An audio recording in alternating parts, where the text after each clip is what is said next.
Ow!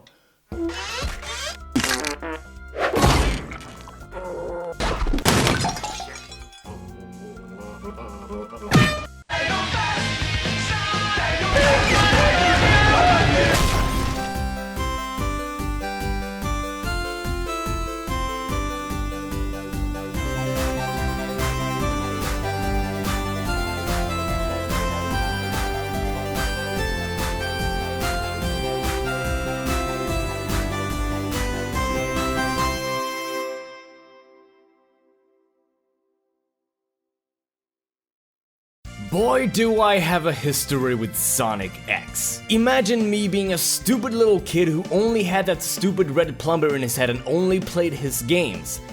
I was a Nintendo boy, but I of course knew who Sonic the Hedgehog was. A blue thing who could turn into a ball. Being a Nintendo boy, I never even played any of the Sonic games at that time.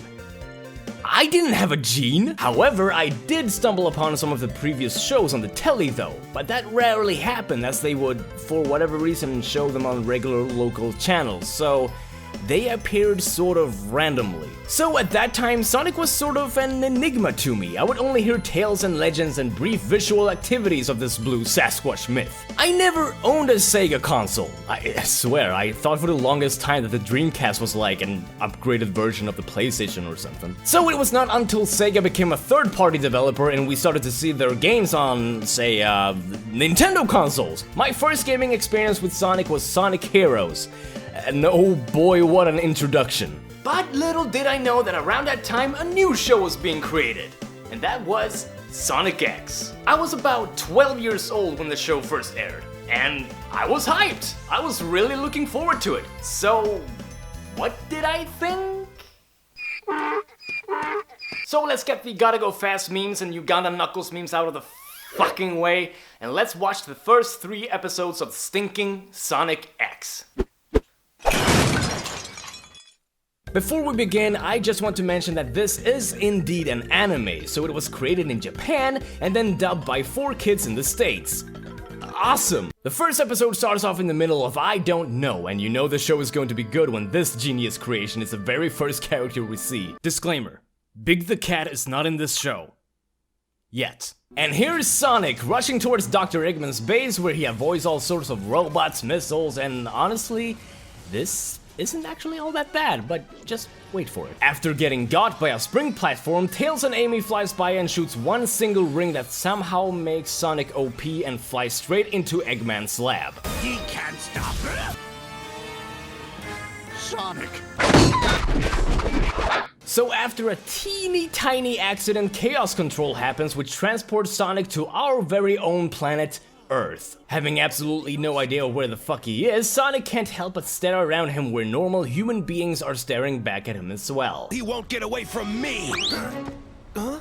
Take it easy.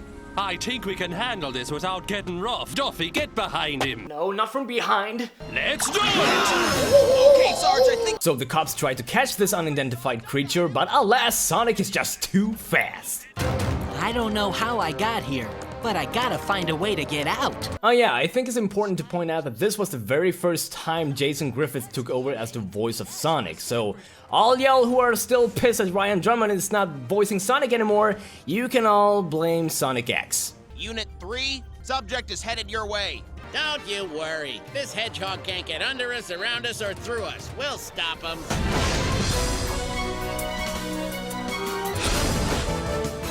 Well, he didn't get under us, around us, or through us. Since the cops are too incompetent to catch a blue hedgehog, they let the so-called speed team take over the chase.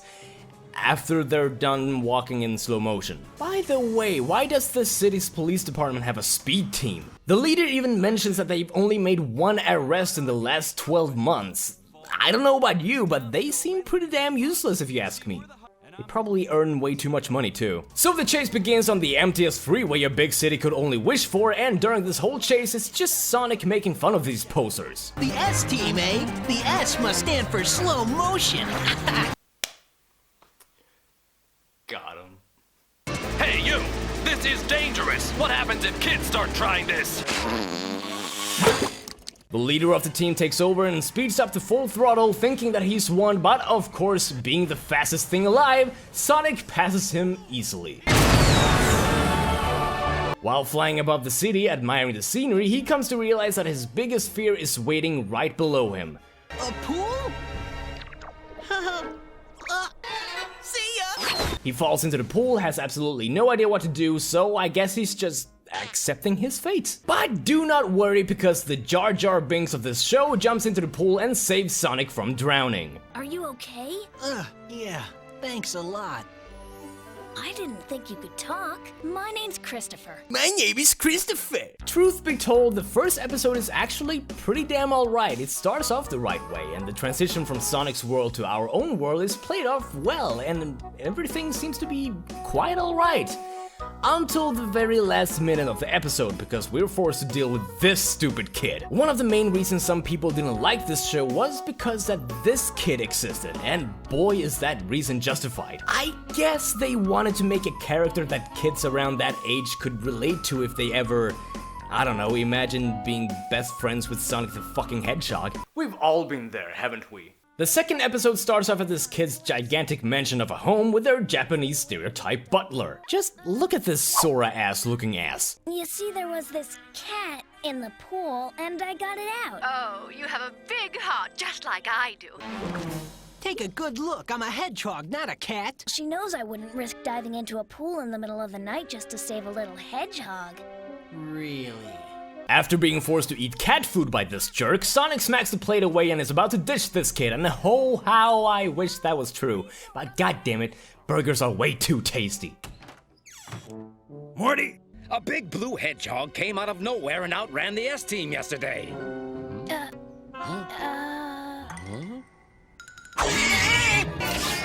I have to see how this thing is put together.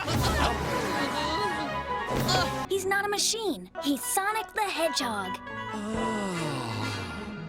I've lost all faith in humanity. After that situation, Sonic notices that Cream and Cheese are on the news and discovers that he's not the only one who got transported to Earth. Trying to look up where they are, they quickly find out that they've been taken to the top secret military base, Area 99. Definitely not Area 51. Nope, never.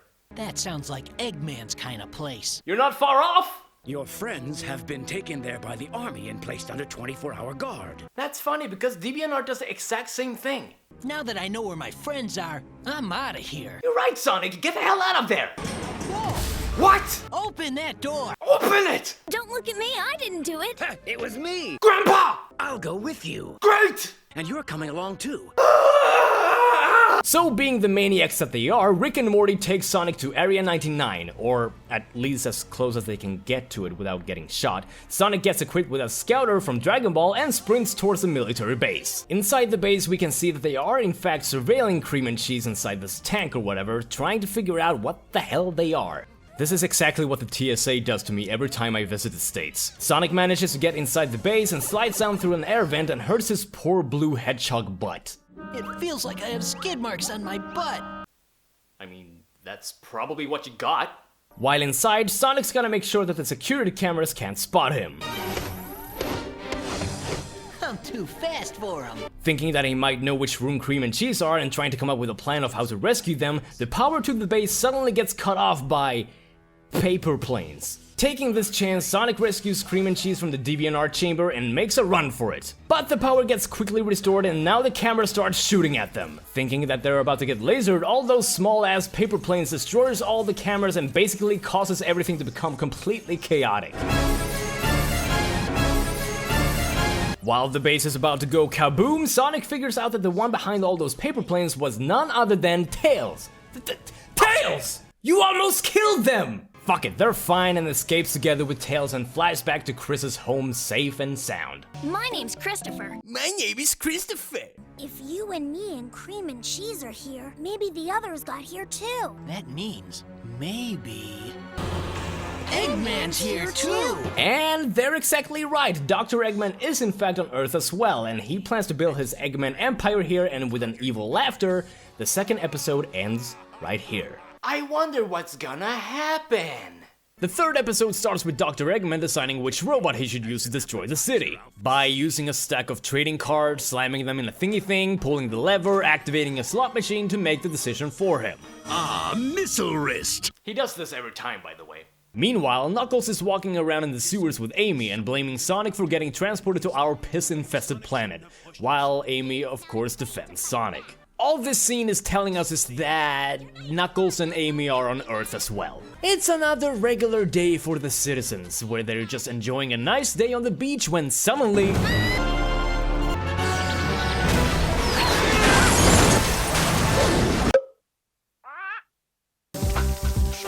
I like to keep the tornado nice and clean.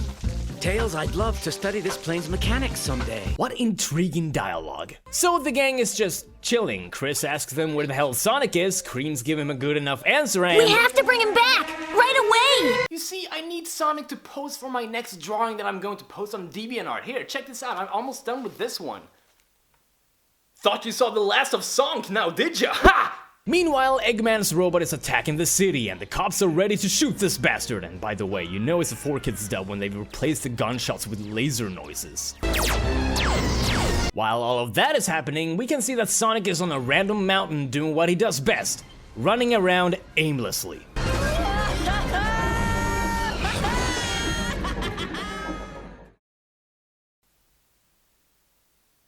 He's dead. As Knuckles and Amy are walking through the sewers, they discover that something is going on up on the streets and decides to check it out. It's Dr. Eggman destroying shit! Please allow me to introduce myself. My name is Dr. Eggman. I have decided to take over your world and make it part of the new Eggman Empire. So Eggman is here. I am the one giving the orders here. Oh yeah, what makes you think so? So Tails and Chris sets off to find Sonic and stop Dr. Eggman by flying around all willy-nilly in front of the robot. It's Tails. That's Tails. Amy and Knuckles decide to go up the building and help Tails out, and at the same time, Sonic finally realizes what's going on in the city. What took you so long?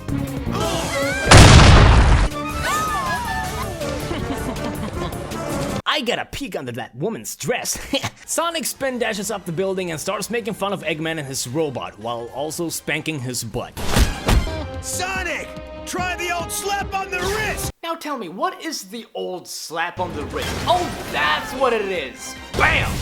With Eggman defeated, he escapes the scene, leaving Sonic and the others surrounded by a SWAT team. I'm pretty sure those SMGs makes laser noises as well. Yep, they do. But not to worry, Tails flies by with a hanging ladder, saving them from getting laser tagged, and off they fly to safety.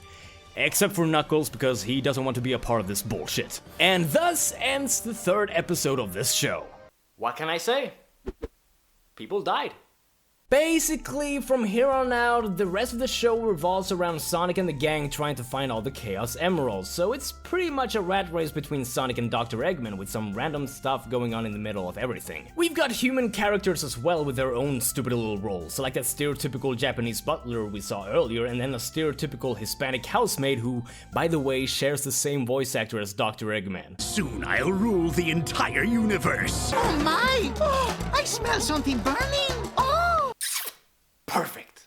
As far as the episodes go, they're more aimed towards children, of course, and are honestly not really that special. There's one episode where they play baseball against Eggman where the winner gets 2 Chaos Emeralds, and then there's one where they go to the beach, and of course, we can't forget to have an episode where Sonic and Knuckles starts fighting each other. Hey, help me! It's lucky I fell in the kiddie pool. It's not until season 2 where it starts to get a little better, and that's when Shadow also makes his first appearance in the show. Heck, even the Chaotix group makes an appearance. And then it turns into Star Trek. While the show is very kid-friendly since the US localization was done by 4Kids, a lot of stuff got taken out from the original Japanese version of the show in order to, I don't know, try and not scare children with words like shit. Shit! Ikuzo! But for some weird-ass reason, I found some enjoyment from this show. Sure, it's stupid at times, and sometimes I just want to gouge Chris's eyes out, but the more you get into it, the better it sort of gets. I'm of course talking about the Japanese version. Go watch that. Sonic X got very mixed reviews, and rightfully so. The things people complained about were completely justified, but the things people liked about it were also completely justified. Justified. I can't say that I would recommend this show to anyone, no, absolutely not, but who knows, maybe you're a sick person like me. But, you know what? I'm gonna watch one more episode. This episode was brought to you thanks to my wonderful Patreon supporters. If you feel like throwing some extra support my way, then you can head over to my Patreon page and receive some sweet-ass rewards as thanks for pledging and helping my show stay alive. There are behind-the-scenes commentaries for every video I make, and you can also receive a very special drawing, very much like this one, sent to your home. That's cool, I guess. Don't forget to follow me on Facebook and on my Twitter, especially on Twitter, as I'll be posting news, updates, and other random shit. Follow me on Twitch if you want to watch me livestream games and such, and don't forget to join our Discord group as well. Links are in the description.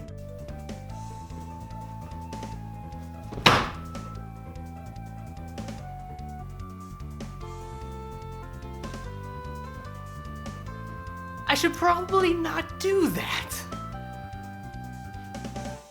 I'm gonna get yelled at.